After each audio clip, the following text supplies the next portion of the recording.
Scientists and engineers have been working for a long time to understand how much flow goes through a pipe or a conduit. You can think about, the Roman aqueducts, different waterworks around the world, and we have, in the 1700s, this equation that was originally developed for pipe flow, and we have actually adapted now for open channel flow. And what this equation states is that the u bar, which is the mean flow velocity,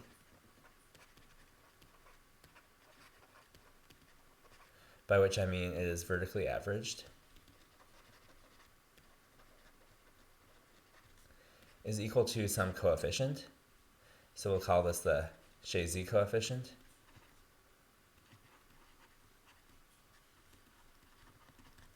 Times the shear velocity.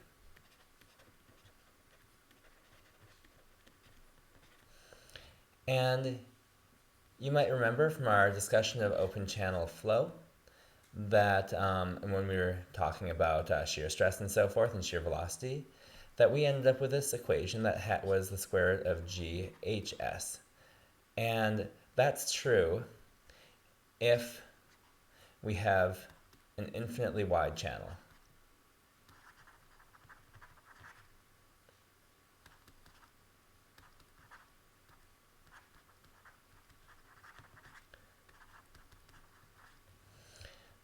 However, our channel isn't infinitely wide, so we're going to discuss what this means and what the RH term means here, and this RH is the hydraulic radius.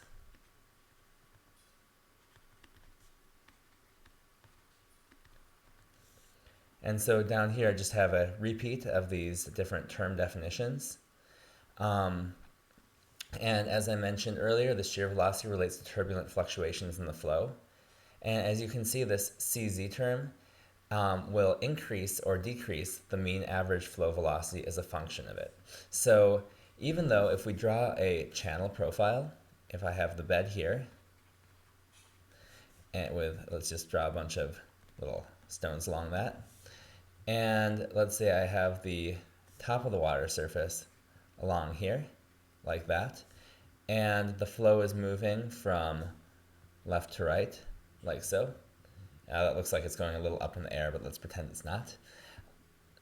So the velocity profile within that flow is going to look something like this. It's going to look, there we are.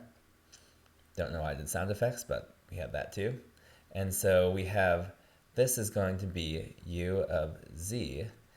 And then what we do instead is we just pretend that it's all at one, constant mean velocity. And so we give it this u bar. And so that's what we're solving for up here. And so we're forgetting about the fact that there is a flow velocity profile and instead just giving a depth integrated average.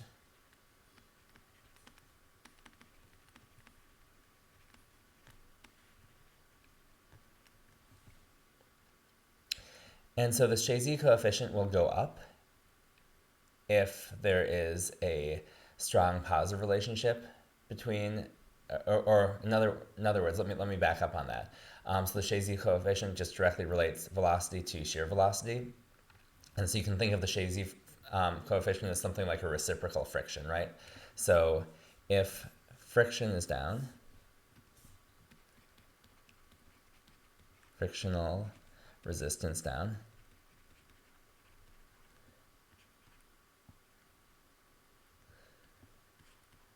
Chézy coefficient up.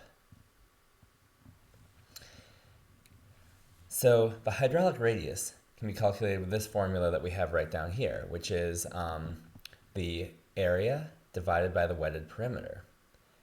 In most open channels, we think of the river as approximately rectangular. Rivers usually aren't rectangular, but this makes things really easy, and it actually is not that terrible of an assumption. Most rivers are much wider than they are deep. And so this river is going to have a depth h, it's going to have a breadth b for its width, and so the wetted perimeter is going to be equal to the width over here plus 2 times the h, right? Because there's a wall on the river left and there's a wall on river right. And the top term here is just the area, and so the area is this on the inside. I'm going to draw that in blue since we're going to have a water surface here. So in fact, I'm just going to draw the blue all the way up to the top so it doesn't get confusing. And then I'll show that the banks actually do continue up above this, like so. But then this is just the gray part's the part that we're counting. That's the part that's below the water line. So I have a river like this. And within that river channel, there's this area right here. And so by taking the area, dividing it by the wetted perimeter, that gives you a term that's comparable to a pipe radius, and also dimensionally comparable, right, because it has dimensions of length. So you have an area, so meters squared, divided by things in units of meters, sorry about that, in units of meters, and so you get units of length in return. However, for channels that are much wider than they are deep, which is like the majority of river channels in nature, so many river channels are something like 10 or 20 times as wide as they are deep, we can approximate the hydraulic radius by h. And we can see that from up above by showing that if RH equals B plus 2H, so if B is much greater than H, then RH H is approximately B, because this 2H term will drop out. And if you're in engineering, there's actually and I'm actually going to have to write this little 2 in here, so let's just erase this so we can make a more formal engineering definition. I recognize this is an earth science class, but hey, let's just be formal about this. So if B is much greater than 2H, and much greater than actually has a real engineering meaning, it means that if 2H is less than or equal to 10% of B, which equals 0.1 times B. So if you covered about 90% of that total, the total system with just the width of the channel, right? Then you can just say, okay, well, we'll just drop off the last 10% and we're good enough, because good enough for engineering is a real thing. So let's think about whether this equation behaves properly at the limits. And I write here bottom and top of flow. And so what I mean really is, let's cross that off. So let's think about this because I have this U bar written and not just a normal U, with 0 flow and flow at a depth of H. So 0 flow depth and flow at a depth of H. So if H equals 0, U bar equals 0. So good, there's no flow velocity when there's no water in the channel. Great. And I'll just write this H bankful. If H equals H sub bankful, so the flow is all the way up to the brim of the channel, then U bar equals CZ square root of G H bankful S. And so this is going to give us, because it's directly proportional, the velocity is directly proportional to this depth, this is going to give us the highest mean velocity for any flow that's completely contained within the channel.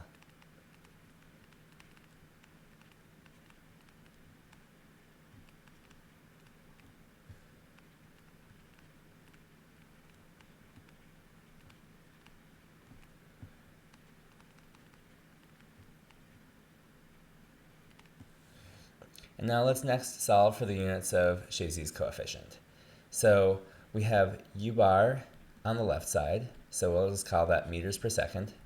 It can be any length per time, but we're in SI. And then on the right-hand side, we have this square root of GHS.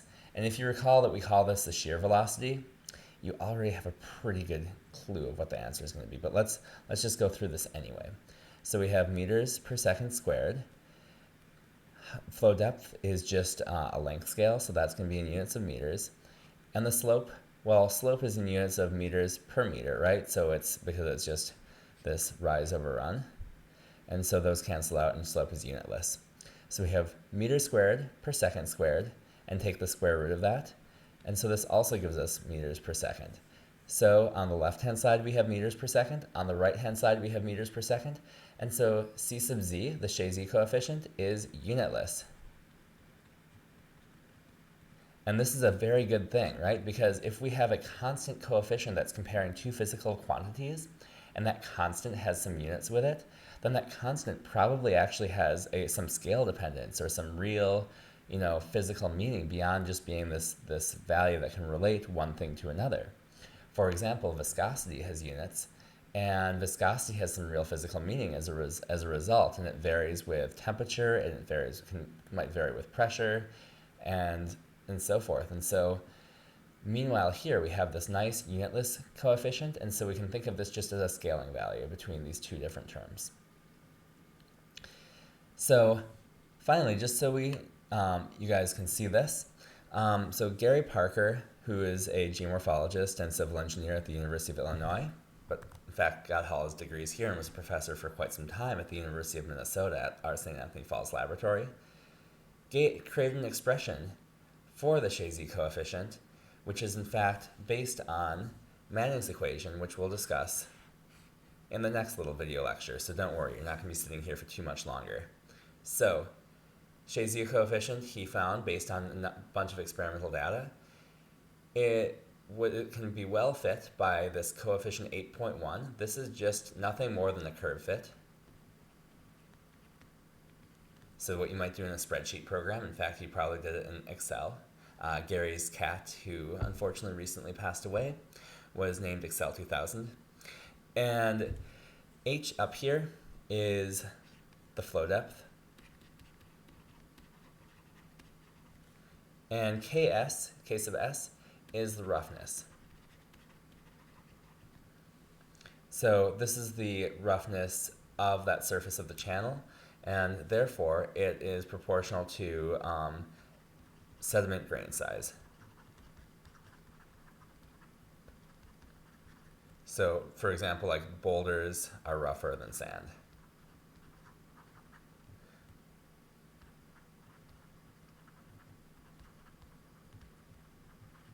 And that might seem surprising if you think, well, if you get scraped against a bunch of sand, it might hurt more than going across a smooth boulder.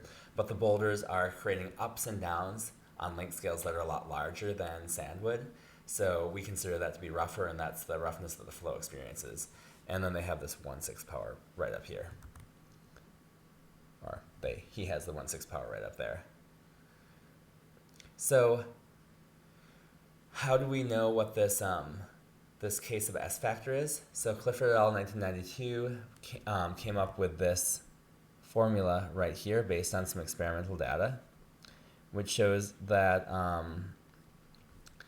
which shows how this roughness can compare to different grain size fractions. And so D is grain size,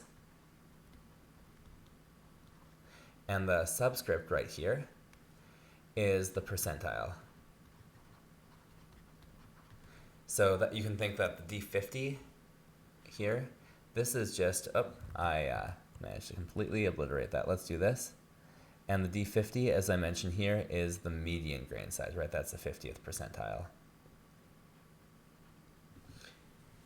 So you can actually then go to a channel, measure the rocks on its bed, and find out for some given depth what the Chézy coefficient should be. But now wait a minute, you might ask yourself then, so the Chézy coefficient was not supposed to have units, but then here we're giving it units of depth? And that is where we're going to stop on the Chézy approach, and so this is the 1700s. In the next century, in the 1800s, Manning discovered that, based on some observations that he made, that Chézy's coefficient is indeed a function of depth. And so in the next lecture, we're going to go through Manning's equation and discuss what he did and how he defined roughness. And Manning's equation is still used extensively today, especially in hydrological modeling or hydraulic modeling and river management. So this is going to be the next one to really pay attention to. But in order to understand the origin of Manning's equation, we have to start with Chézy.